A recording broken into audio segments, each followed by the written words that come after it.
Okay, everyone, we're back, and I've upgraded it again, and I feel like I've outdone myself this time. A lot of things are the same, some things are different, so let's just get into it briefly. As this was before, these are all my levels.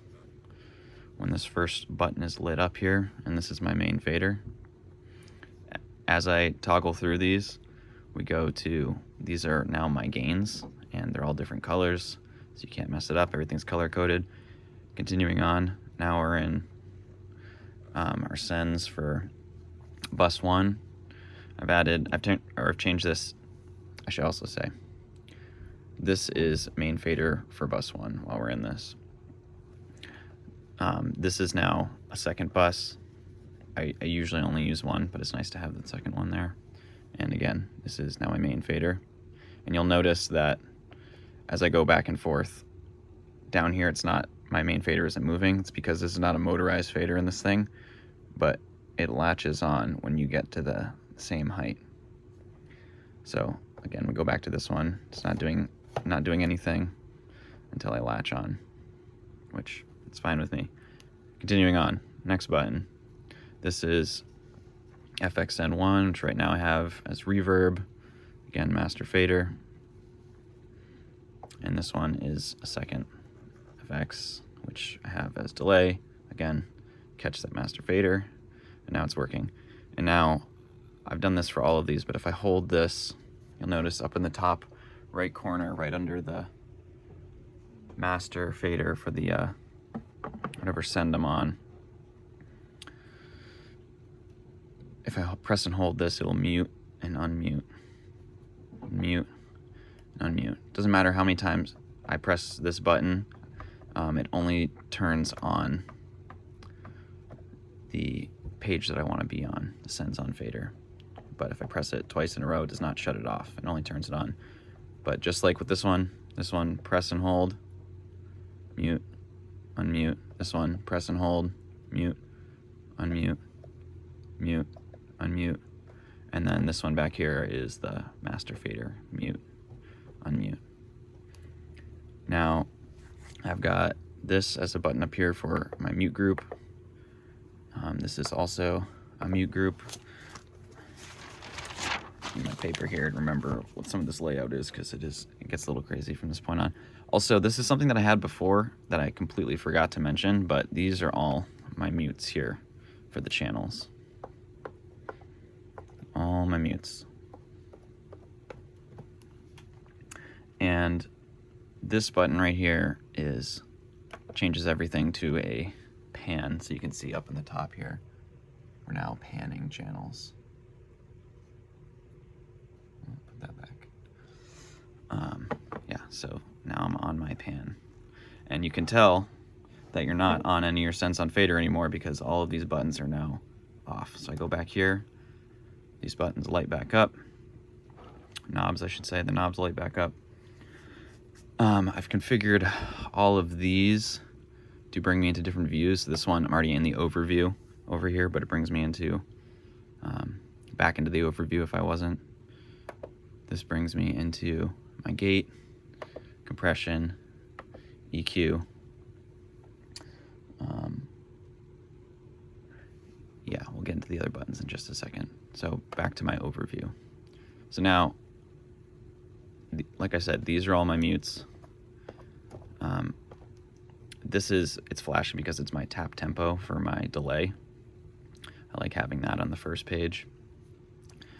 Also, right now we're on channel 1 through 8, but if I press this over here, it brings me down to 9 through 16, and then everything works the same for the next set of channels. And then if you go down one more layer, it brings me to these master faders. Oh, you know what? I should add bus 2. Reminder to myself to add bus 2 here. Anyway, back up through that. So now, like I said, these are all mutes.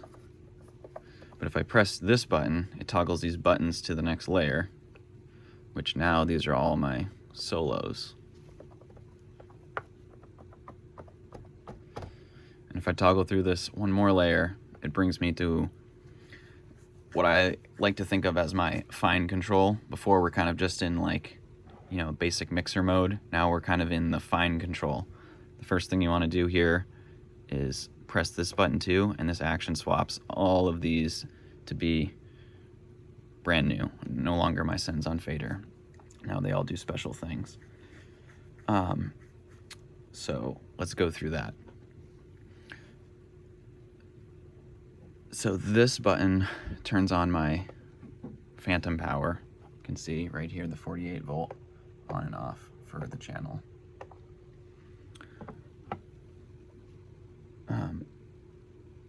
So let's go into my gate, because this button is going to be turning on and off my gate. And when I'm in the gate, this is my threshold adjustment, and this is my range adjustment. See that knob turning right there, my range adjustment. So if I were to go up, adjust my range however I see fit here. Adjust that range however I see fit. So let's put those back down as they were. Now, and again, engaging, disengaging, this button brings me into the gate. So let's go over to compression. Now these two knobs control the compression parameters. So this knob is my ratio, or sorry, these two knobs. This knob is my ratio, this knob is my knee, or threshold, sorry. Threshold.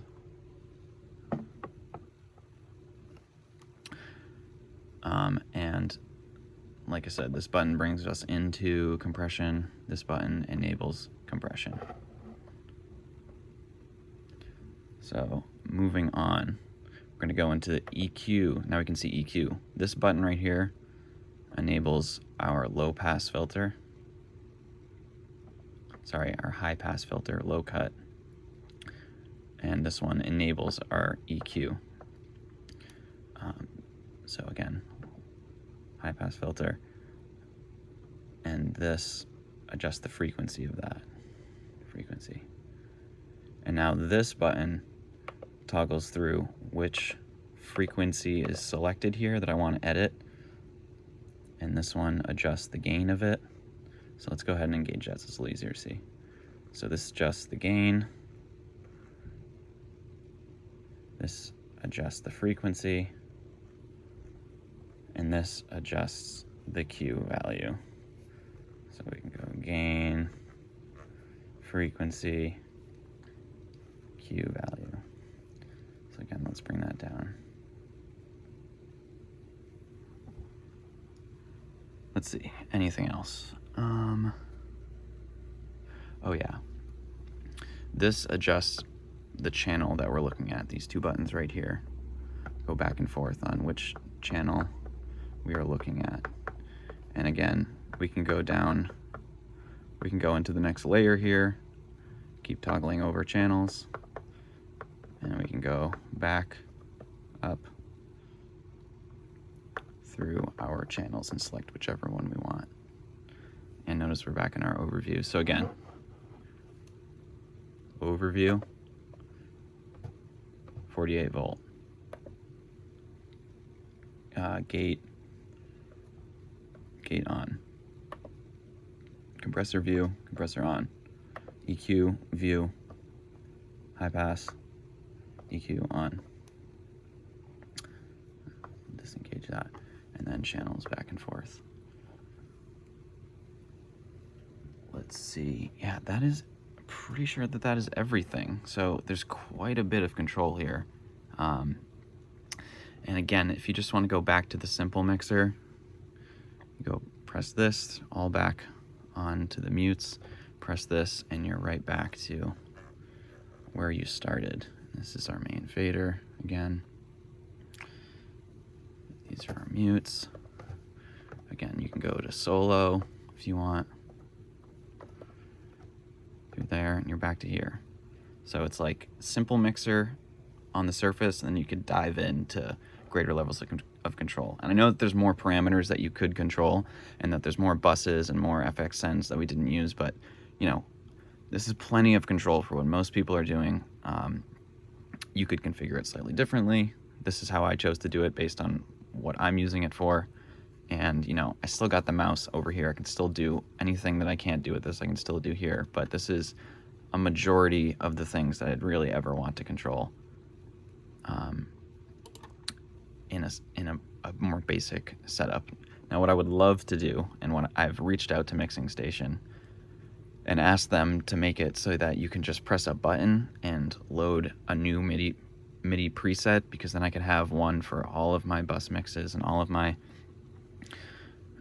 you know, like the first layer of what I have set up here. I could expand upon that and then just press one button and have it swap over into all of the deep parameters for the individual channel control. Because right now it's like, you know, a big master control for mixing, like from a whole mixer standpoint, and then a layer in, you kind of zoom into like more of a channel surgical view.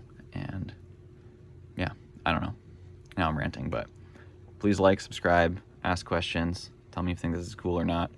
And yeah, see you next time.